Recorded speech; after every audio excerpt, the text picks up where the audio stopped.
Welcome back, chapter 10. What plan? I asked. Philip nods at his son. Adam smiles and starts unbuttoning his shirt. You're about to become me, Adam says. Say again? I would have liked more time to plan, Philip says, but I meant what I said. If you stay here, no matter how hard I try to protect you, it won't end well. We got to do this now. That's the plan? Okay, let's see how this works. Adam takes off his uniform shirt and hands it to me. I'm wearing the smallest size I have, but it still be loose. I take hold of the shirt. Adam undoes his belt. Here's the plan in the nutshell, Philip continues. You set us up, David. I did? You came to me yesterday for the first time. That meeting is on file, and you said that you wanted to be rehabilitated for your crimes. Gave me a whole big sob story of how you wanted to make amends and confess and get real help. I slip off my hospital gown and throw Adam's white t-shirt over my head. Then I shrug into the uniform. Okay, go on. You begged me to bring your old pal Adam in to see you. That's where you wanted to start, with someone who'd listen and still accept you. Because of my loyalty to my old friend, your father, I fell for it. It made sense to me. If anybody could pull you back from the abyss and get you to confess the truth, it was Adam. Adam hands me his pants. He is grinning. So I arranged a long visit today, just like I told the correctional officers out there. You and Adam were going to spend the day together. The pants are too long. I roll them up and create cuffs. What I didn't know was that you had a gun. I frowned. A gun. Yes, you pulled it on us. You made Adam undress and then you tied him up and locked him in the closet. Adam smiles. And me being afraid of the dark? I return the smile, though now I remember that as a child, Adam had a Snoopy nightlight near his bed. It kept me up sometimes when I slept over. I would stare at Snoopy and not be able to close my eyes. Funny the memories that stay with you. Then, Philip continues, you put on Adam's uniform, including his trench coat and cap. You forced me at gunpoint to take you out of here. How the hell did I get a gun? Exactly. How the heck he get a gun? I asked. Philip shrugged. It's a prison. People smuggle in a lot of things. Are you going to say Rachel smuggled it in? Not guns, Philip. And I just spent the night in the infirmary surrounded by 3 guards. No one is going to buy that. Good point, Philip says. Wait, hold up. He opens his desk drawer and pulls out a Glock 19. You took mine. What? Philip opened his suit jackets to reveal an empty holster. I had the gun on me. We were reminiscing. You started to cry. I foolishly moved to confront you. You caught me off guard and grabbed my gun. Is it loaded? No, but... Philip reaches into his drawer and draws out a box of ammunition. It is now. The plan is insane. There are a dozen holes, big holes. But I am being swept out to sea in the riptide. There is no time for second guessing. This is my chance. I have to get out of here. If Philip and Adam end up facing consequences or making sacrifices, so be it. My son is alive and out there somewhere. Selfish or not, that trumps all. Okay, so what's next? I ask. Adam is down to his underwear. I take a seat and slip on his socks and start on the shoes. Adam is 2 inches taller, and while we used to be around the same weight, he probably has 20 or 30 pounds on me now. I tighten the belt to keep my pants from falling down. I throw on a trench coat, which helps. I had Adam wear his cap on the way in, Philip said, tossing me the police hat. They'll cover your hair. Walk fast and keep your head down. We only pass one checkpoint on the way out to the parking lot. When we get to my car, You will order me at gunpoint, of course, to drive to my house. Stupid me. I went to the bank yesterday and took out $5,000 in cash. I would have taken more, but that would be too obvious. Adam tosses me his wallet. I have $1,000 in there, and maybe I'll forget to cancel one of my credit cards. That MasterCard, maybe. I never used it anyway. I nod and try not to get too emotional. I need to focus, stay in the moment, think it through while still moving. The MasterCard, for example. Could I use it? Or would that make it too easy to track me? Later, I tell myself. Think about it later. Concentrate. So, when do we head to your car? Philip checked his watch. Right now. We should get to my house before 9. You'll tie me up and I'll escape at, say, 6 tonight. That should give you a decent head start. I'll be panicked when I finally get free, especially because you tied up my son and left him in the closet. I'll rush back here to let him out before I tell anyone what's going on. Then I'll sound the alarm, probably around 7 tonight. That should give you a solid 10-hour head start. I tighten the laces of Adam's shoes so they don't slip off. I have the cap's brim tilted down over my eyes. Adam thinks about putting on a hospital gown, but there's no point in that. Get in the closet, Philip tells his son. Adam turns to me. We hug deep and hard. Find him, Adam says to me. Find my godson. Philip tosses him a few candy bars along with restraints I might have used to tie him up. I don't know if someone will buy that or not, but with luck, he won't be found until later tonight, and by his father. Philip closes the closet door and locks it with his key. He picks up the Glock and presses the button on the hand grip, ejecting the magazine. I know that this Glock can hold 15 rounds, but without an autoloader, arming it is slow.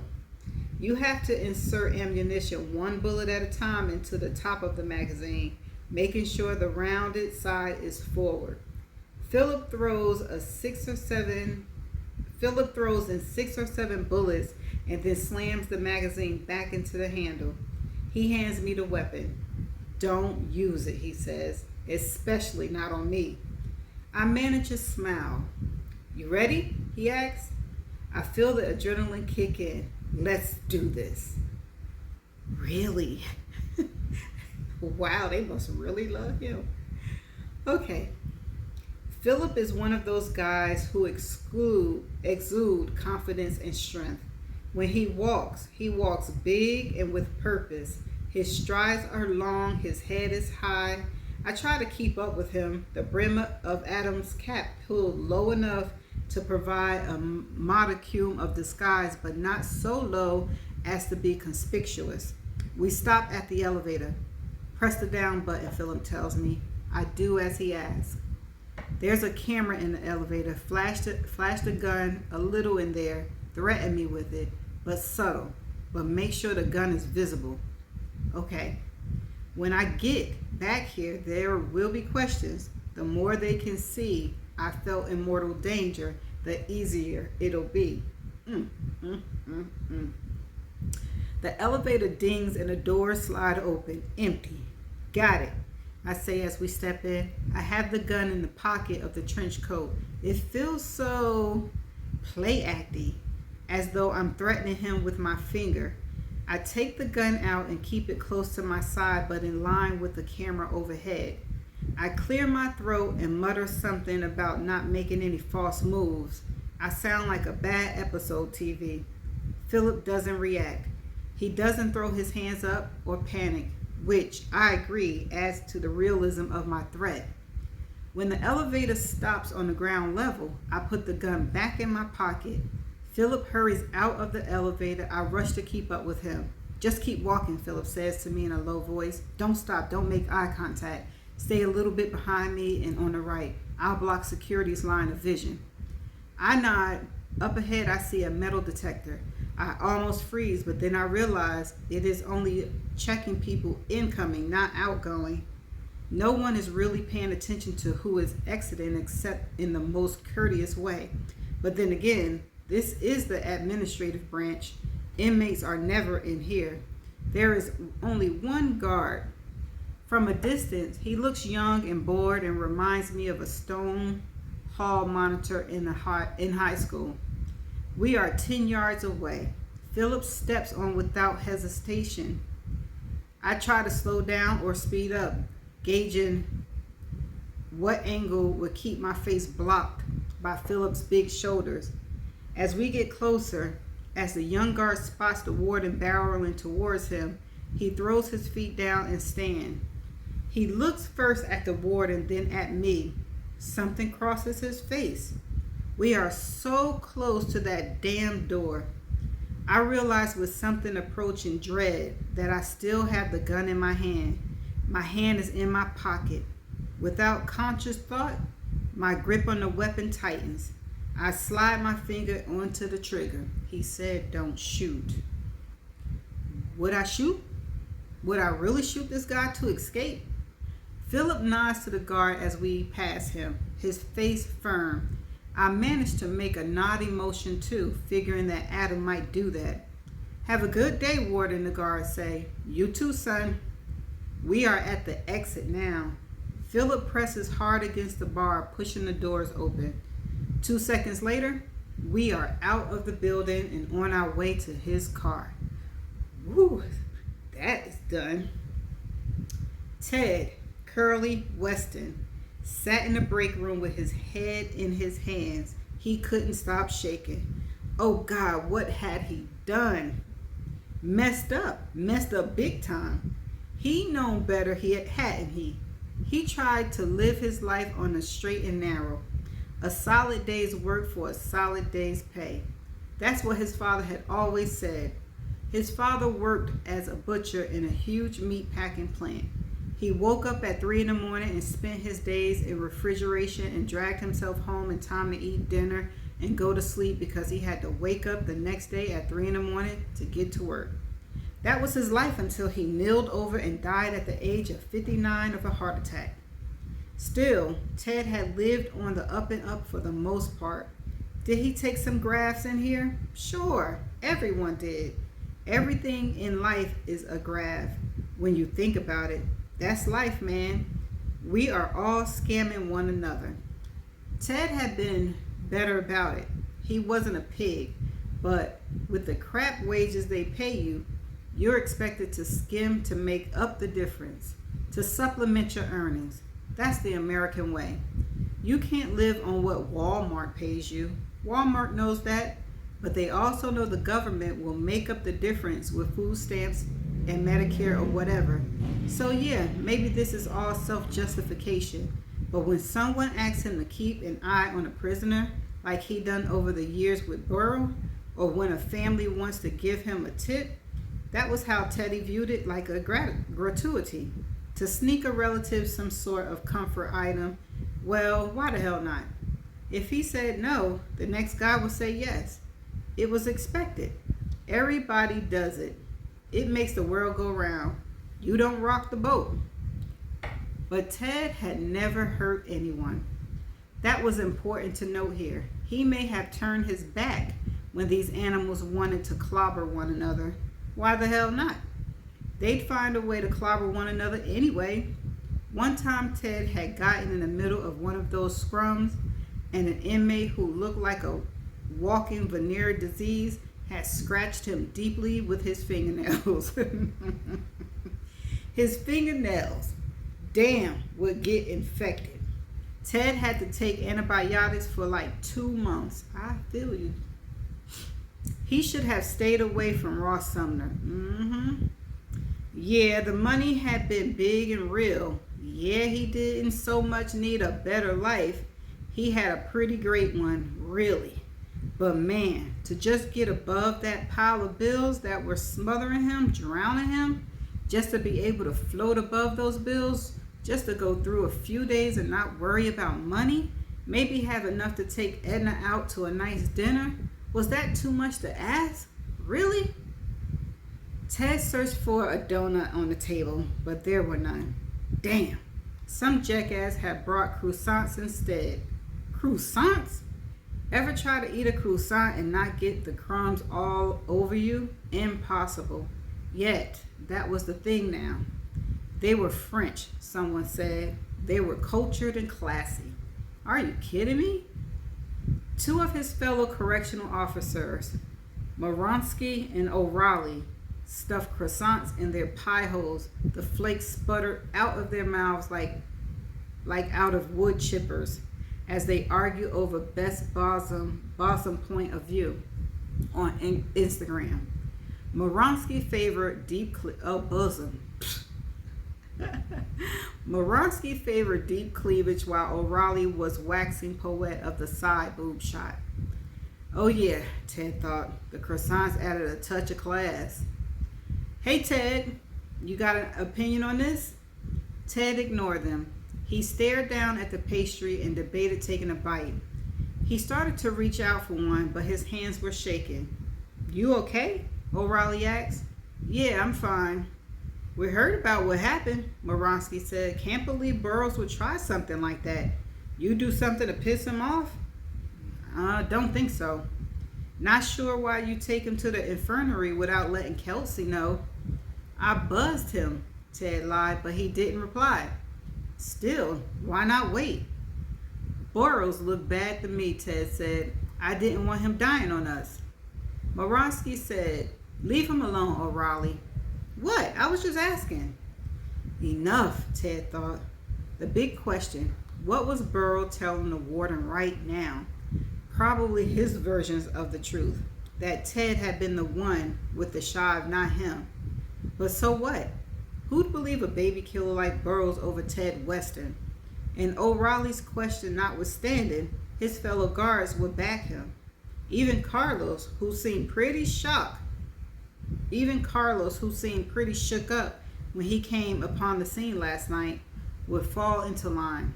No one in here makes waves. No one here is going to buck the system or side with an inmate. So why didn't Ted feel safe? Because of Ross and his money. That's why you don't feel safe. He had to think about his next move. The first thing was put it behind him, get to work, act like it was no big deal. You better quit and find another job. But, my God, what had Ted almost done? True, Sumner had backed him into a corner, had really blackmailed him into it. But suppose if Ted had been successful, he would have killed a man, murdered a fellow human being. That's the part he still couldn't get over. He, Ted Weston, had tried to kill a man. Part of him wondered whether he had subconsciously sabotaged himself. That it wasn't so much that Burroughs had been quick or good at self-defense, but rather that Ted, no matter what else was true, knew that he could not go through with it. He thought about that now. Suppose the blade had hit home. Suppose he had punctured Burroughs' heart and watched a man's life leave his body. Ted was in a panic now. But if he had gone through with it, if he had succeeded, would he be any better off? He grabbed a cup of coffee and scarfed it down like an Arvidoc on an anthill. He checked the clock, time to start his shift. He headed out of the break room. Ted Weston was starting up the stairwell, fear still coursing through every vein of his body, when something outside the cage window caught his eye. He stopped short and hard, as if some giant hand had grabbed him by the shoulder and yanked him back. What the? The window looked out over the executive parking lot. The big wigs parked there. The correctional officer, like Ted, had to park way back and take a shuttle to their respective wings. But that wasn't what bothered him right now. Ted squinted and looked again. The warden had been pretty specific. He was going to spend hours, if not the entire day, with Burroughs. Yeah, okay, whatever. So why was the warden getting into his car? And who was the guy with him? Ted felt something cold slide down his spine. He couldn't say why. In many ways, this was no big deal. Ted watched the warden get in on the driver's side. The guy with him, some guy in a hat and trench coat, got in on the passenger side. So if the warden was heading out, where the hell was David Burrows? Ted had his radio.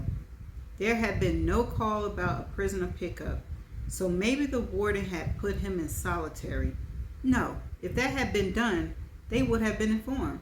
So maybe the warden left Burrows with someone else, an underlying to interrogate him further.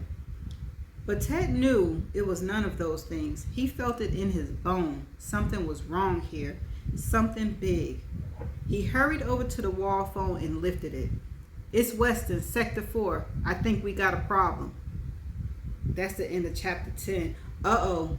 Ted is about to mess up the plan, y'all. He about to mess up the plan. He needs to sit his butt down somewhere because you need to think about what you did and how you're going to get out of your problems. Oh, boy. And Philip helped him. Uh-oh. Ted done picked up the phone and said they got a problem. So I guess we're going to find out what that problem is, right? See you in the next chapter. Bye.